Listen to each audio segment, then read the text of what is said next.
When Tottenham Hotspur signed Giovani Lo Celso in 2019, Spurs fans were excited by the young Argentine's ability to both score and create goals from midfield, and envisioned him as the departing Eriksen's successor. 2.5 years later, however, Lo Celso left Tottenham for Villarreal on loan with just 4 Premier League goal contributions to his name, which begs the question, what went wrong? Giovani Lo Celso was born in the Argentinian province of Santa Fe, a region renowned for its production of footballing talents. Lo Celso was 19 when he broke into the first team at Rosario Central, impressing with 3 goals and 11 assists in 47 games. Just a year after his debut, Lo Celso caught the eye of Paris Saint-Germain, and in 2016 he secured a move to the French giants worth £8 million. After a quiet first season in Paris, Lo Celso kicked on in 2017 under Unai Emery, recording 4 goals and 3 assists in 33 Ligue 1 appearances. When the Spaniard announced his decision to leave PSG at the end of the season, Lo Celso followed him out the door, completing a loan move to Real Betis later made permanent for a total cost of £22.5 million. In Seville, Lo Celso enjoyed the most fruitful years of his career so far. Scoring 16 goals and registering 6 assists in all competitions, the Argentine starred in a Europa League upset away at AC Milan and received plaudits for his progressive dribbling and eye for goal. Eventually, after a drawn-out transfer saga, Mauricio Pochettino's Tottenham Hotspur moved for the midfielder in the summer of 2019, hoping to add some much-needed firepower to their stagnant midfield. So, why has Lo Celso struggled at Tottenham? Well, I think the reason is unlikely to be as simple as he's not a good footballer. Football fans tend to move on very quickly, and it seems Tottenham supporters have forgotten all about the spell where Lo Celso was man of the match game after game. However, as a Spurs fan myself, I can see why. His run of form ended late December 2020 thanks to a hamstring injury that would sideline him for 23 consecutive games. Almost a year after returning to the fold, Lo Celso has only made 9 starts in the Premier League, a problem no doubt exacerbated by a series of niggling injuries and illnesses that kept him out for a further 7 games this season. What's strange is that prior to moving to Tottenham, Lo Celso had never missed a match through injury. According to Transfermarkt, since his Premier League debut, Lo Celso missed a whopping 231 days through injury. That's nearly double what the glass man Eric Lamela missed over the same period. The high physical demands of the Premier League, coupled with poor fitness conditioning under Mourinho, COVID scheduling, and some typical Tottenham bad luck probably contributed to this, preventing Lo Celso from ever building momentum towards recovering his form. To learn a little bit more about how Lo Celso's changed since his days in Spain, we're going to be using data from the wonderful Football Slices. When comparing Lo Celso's season at Betis to other attacking midfielders and wingers, it becomes clearer what kind of player he is. His hard work off the ball is reflected in the 8.19 pressures per 90 he performed, putting him in the 91st percentile of players when adjusting for possession. Although only 57.8% of his dribbles were successful, he completed an impressive 2.52 dribbles and progressed the ball 357 yards per 90. When coupled with a respectable 1.76 passes into the box per 90, we can see that Lo Celso was clearly influential in moving the ball forward for Betis. The Argentine is a strong dribbler and is confident in driving forwards with the ball, and although this led to turnovers, his progressive approach often put Betis in dangerous positions high up the pitch. Although Lo Celso's underlying goal-scoring numbers were never insane, he clearly showcased himself as a midfielder who could provide a goal threat. He put up a reasonable 0.22 non-penalty XG per 90 in La Liga, and his efforts resulted in 9 league goals. However, this aspect of his game changed completely when he reached Tottenham. Spurs fans often point to Lo Celso's poor finishing as one of his greatest hurdles. At Betis, Lo Celso's underlying goal-scoring numbers suggested that he was finishing well from good shooting positions.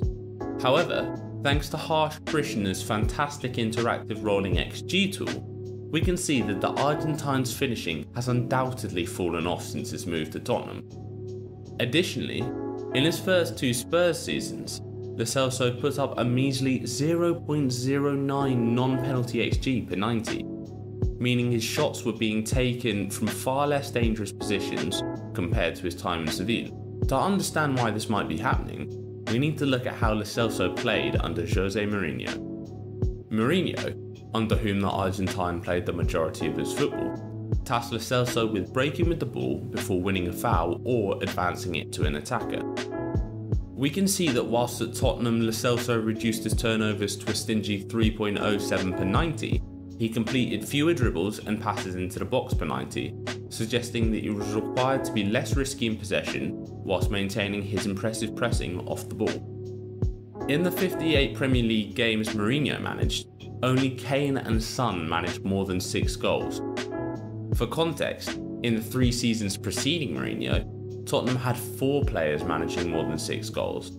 With the responsibility of scoring taken away from Lo Celso, it's possible that a few high-profile misses knocked his confidence and made it harder for him to reprise his goal-scoring role under the new Spurs manager Antonio Conte. So far, we've covered Lo Celso's performances in London and Seville, but now I wanted to talk a little bit more about his skill set in playstyle. Standing at 5 foot 10 inches or 177 centimeters, Lo Celso doesn't pose an intimidating figure, and although he can be quick to accelerate, he doesn't possess a great top speed. However, he has a keen sense of anticipation and positioning, and likes to ask for the ball to feet so that he can turn and run at defences. 2 good examples of this anticipation can be found in a 2-1 loss against Santiago Solari's Real Madrid. To match up with Real Betis' favoured 3 at the back, Los Blancos adopted an unfamiliar 3-4-2-1 formation, and as a result Lo Celso found himself able to manipulate their structure to his advantage. Here, Lo Celso comes short to collect the ball off the defender. Receiving to feet, he commits his marker and quickly turns, powering into the space in front of him. Nacho, Real Madrid's left centre-back, makes the decision to close him down and Lo Celso turns away from him. Recognising the space Nacho has vacated, Lo Celso waits whilst his wing-back advances before timing a ball to find him in behind the defence.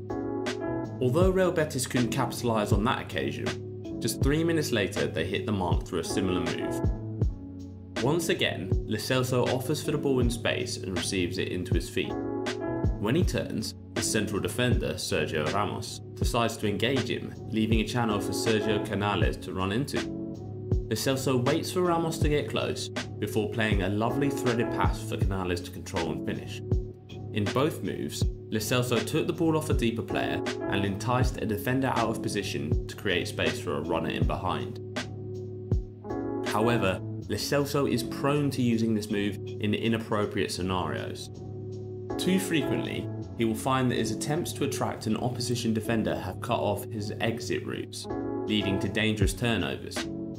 For example, in this clip from PSG's 4-2 win at RC Strasbourg, the Argentine advances with the ball and is caught out by a defender's decision to press. Instead of playing the ball inside early or turning around and recycling possession, Lo Celso attempts to evade the defender at the last second and is dispossessed, leading to an opposition counter. When looking at Lo Celso's game against Real Madrid earlier, I mentioned the quality of his through balls. The Argentine has a knack for threading passes in between defenders, and puts a lovely weight on them. Not only is his technique good, he has the vision to spot runners too, and can use his sense of timing to help find them in behind. This skill lends itself to what I would call one of Lo Celso's textbook moves. In this example against Real Sociedad, Lo Celso receives the ball in the right half space, the area of the pitch between the touchline and the centre. From there, he turns and runs parallel to the defensive line until a gap opens up, allowing him to thread the left wing back through on goal. In Betis' 3-2 win over Girona, we see the same move again. The Argentine receives in the right half space and turns, and is able to pick out the run of the right wing back this time. Lo Celso is so dangerous cutting in off the right side because it allows his left foot access to as much of the attack as possible, increasing his threat from both shots and passes. However, this brings us to one of Lo Celso's most defining features, his cursed right foot. Now, don't get me wrong, a lot of great players are one-footed. Arjen Robben and Gareth Bale both come to mind. But what Lo Celso lacks is the ability to adapt in situations where a right foot is required.